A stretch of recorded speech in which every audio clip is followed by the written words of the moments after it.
សួស្តីលោកគ្រូអ្នកគ្រូតើធ្លាប់ចង់មើលវីដេអូបង្រៀនឬចំណេះដឹងបរទេសលើ YouTube ដែរទេប៉ុន្តែពិបាកស្ដាប់និងមិនយល់ភាសាគេឈប់បារម្ភរឿងមិនចេះភាសាបរទេសទៀតទៅថ្ងៃនេះខ្ញុំនឹងបង្ហាញពីវិធីប្រើប្រាស់ Google AI ក្នុងការបកប្រែវីដេអូ YouTube មកជាភាសាខ្មែរយ៉ាងងាយស្រួលពិតជាងាយស្រួលមែន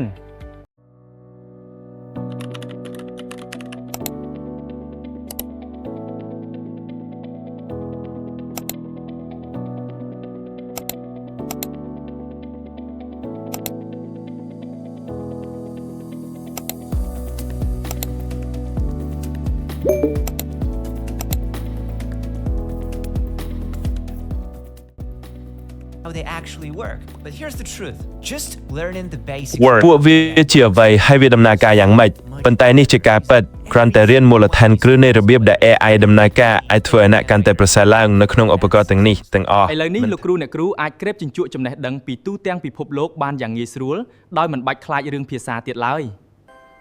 ចង់ចេះតិចនិចបច្ចេកវិទ្យាល្អៗបែបនេះទៀតទេកុំភ្លេចចុច like share follow ខ្ញុំនៅវីដេអូបន្ទាប់ទៀត